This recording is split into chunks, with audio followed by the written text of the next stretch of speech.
आप सबको प्रणाम करता हूँ। जो लोग जोड़े से बैठे हैं उनको जोड़े से प्रणाम करता हूँ।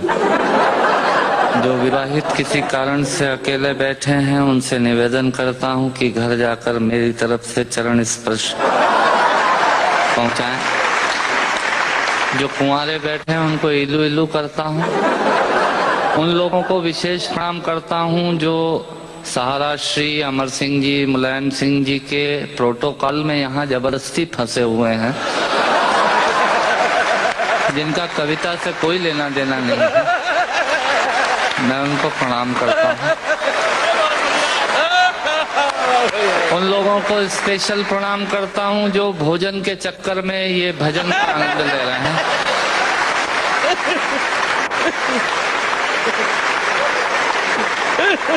हंसना सिर्फ आदमी के नसीब में है। आपने कभी किसी गधे को हंसते हुए नहीं देखा होगा। यदि देख लें तो समझ लीजिएगा ये आदमी होने की तैयारी में है। और किसी आदमी को गुमसुम उदास बैठा देख लें तो समझ लीजिएगा कि ये वो होने की तैयारी में है। आनंद से बैठिएगा। मैं आपको ज्ञान की एक भी पंक्ति नहीं सुनाऊंगा। भगवान महाकाल की कसम खाकर कहता हूँ, इस देश में अमिताभ जी आजकल ज्ञान की स्थिति बड़ी खराब चल रही है। सवेरे 18 चैनल खोलो तो 19 बाबा प्रवचन देते हुए मिल रहे हैं और उसी समय हम ब्रश करके थूक रहे हैं। भारतीयों का कुछ हिसाब किताब समझ में नहीं आता। भारतीय आदमी अपने तरीके से जिंदगी जीता है। सहारा श्री बैठे हैं, मैं आपको बताना चाहता हूँ भारतीय आदमी होता क्या है। बेसिकली भारतीय आदमी वो होता है जो टूथब्रश के आगे वाले हिस्से के खराब हो जाने के बाद चाकू को गर्म करके उस पोर्शन को काटता है और बचे हुए हिस्से से पजामे में नाड़ा डालने का यंत्र बनाता है। ये होता है भारतीय आदमी। इधर से तालियां कम बज रही हैं, इधर का मामला ठीक है। मुझे याद है भारतीय आदमी हीथ्रो एयरपोर्ट पे, लंदन में हीथ्रो पे एयरपोर्ट पे मशीनें लगी हुई हैं पॉलिश करने की जूतों पे। एक पैर डालो पॉलिश हो जाती है, दूसरा पैर डालो पॉलिश होने के बाद वो पैर पकड़ लेती है। फिर उसमें 50 सेंट्स डालिए तो वो पैर छोड़ती है।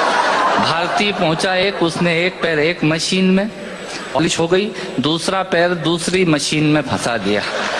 मुलायम सिंह जी, मरण तो उस आदमी का हुआ जो अंग्रेज आया।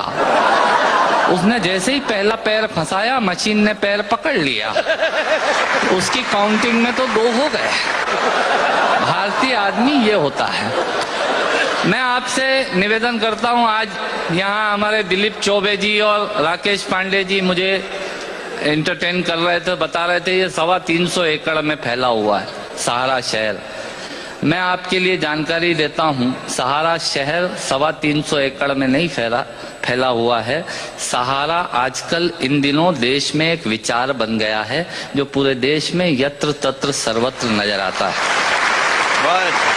हथौड़े ने चाबी से पूछा, सुन चाबी, लोहा तो तेरे पास कम है, ताकत तेरे पास कम है, पर तू ताले को इतनी सरलता से कैसे खोल लेती है और मुझे खोलने में बहुत ताकत लगती है। तब चाबी ने हथौड़े को जवाब दिया कि सुन हथौड़े, लोहा और ताकत तेरे पास ज्यादा है, पर तू ताले की ऊपरी सतह को छूता है और मैं ताले के अंतर मन तक जाती हूँ और उससे निवेदन करती हूँ और वो खुल जाया करता है। स्वर्गीय हरिवंश राय बच्चन जी ने लोगों के दिलों में उतरने का प्रयास किया, इसलिए वो 100 वर्ष बाद भी आज भी हमारे अंतस में हैं। लोग दिमाग पर छाते हैं, उन्होंने दिल में पहुंचने की कोशिश की। मैं उनकी स्मृति को प्रणाम करता हूँ और एक छोटी सी हास्य व्यंग की कविता से अपनी बात समाप्त करता हूँ। जब मैं कहूँ मजा ही कुछ और है, आप ताली बजा दीजिएगा। ये इनका तकिया कलाम होता है। जिनके आखिरी उंगली के नाखून का भी ऑपरेशन नहीं हुआ, वो आपको बाईपास कराने के लिए हॉस्पिटल का सजेशन देने आ जाएंगे। ये होते हैं रायचंद। सुनिएगा, आनंद लीजिएगा और ऑब्जर्वेशन देखिएगा। दांतों से नाखून काटने का, छोटों को जबरदस्ती डांटने का, पैसे वालों को गाली बकने का, मूंगफली के ठेले से मूंगफली चखने का, कुर्सी पे बैठ के कान में पेन डालने का और रोडवेज की बस की सीट में से स्पंज निकालने का। मजा ही कुछ और है। मजा ही कुछ और है। एक ही खूंटी पे ढेर सारे कपड़े टांगने का साइकोलॉजी है। एक ही खूंटी पे ढेर सारे कपड़े टांगने का, नए साल पे दुकानदार से कैलेंडर मांगने का, ये एक शौक होता है। क्यों सेठ जी इस बार कैलेंडर वैलेंडर नहीं आए क्या? मैंने कहा तेरे घर में जगह तो है नहीं टांगने की, क्या भाभी की चोटी पे टांगेगा कैलेंडर?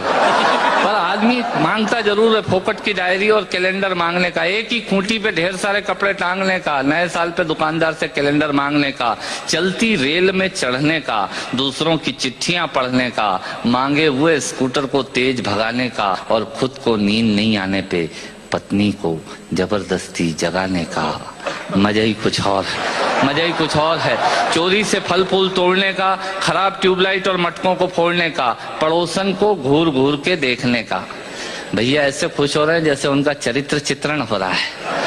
चोरी से फल फूल तोड़ने का, खराब ट्यूबलाइट और मटकों को फोड़ने का, पड़ोसन को घूर घूर के देखने का, अपना कचरा दूसरे के सामने फेंकने का, बाथरूम में बेसुरा गाने का और थूक से टिकट चिपकाने का। मजा ही कुछ और है, मजा ही कुछ और है। ऑफिस में लेट आने का, फाइल को जबरदस्ती दबाने का, चाट वाले से फोकट की चटनी डलवाने का। भैया थोड़ी चटनी देना। ऑफिस में लेट आने का, फाइल को जबरदस्ती दबाने का, चाट वाले से फोकट की चटनी डलवाने का, बारात में प्रेस किए हुए कपड़ों पे फिर से प्रेस करवाने का, ससुराल में साले से पान मंगाने का और साली की पीठ पे धोल जमाने का। मजा ही कुछ और है, मजा ही कुछ और है। ब्याज के माल से मलाई खाने का, थर्ड क्लास ससुराल को फर्स्ट क्लास बताने का। ससुराल किसी की बुरी नहीं होती और साला तो विवेकानंद जी से कम बुद्धिमान किसी का होता ही नहीं है। और ब्याज के माल से मलाई खाने का, थर्ड क्लास ससुराल को फर्स्ट क्लास बताने का, पंगत में बैठ के एक ही सब्जी के लिए दो दोने लगाने का, आरती में सबसे ज्यादा फटा हुआ नोट चढ़ाने का, दूसरे के टेलीफोन से चिपकने का, गुटके और पान इधर उधर पिचकने का, कमजोर से बेमतलब लड़ने का और पत्नी को रोज रोज परेशान करने का। मजा ही कुछ और है। मित्रों, श्रोताओं को भी कविता सुनाने का मजा ही कुछ और होता है, पर मन मेरा उस वक्त रोता है जब मजे के लिए शब्द अपने अर्थ खो जाते हैं। और कुछ श्रोता तो बैठे बैठे ही सो जाते हैं, और कुछ श्रोता तो बैठे बैठे ही सो जाते हैं। यदि आप जीवित और जागृत हैं तो प्रमाण बताइए। कविता खत्म करता हूँ, तालियां बजाइए।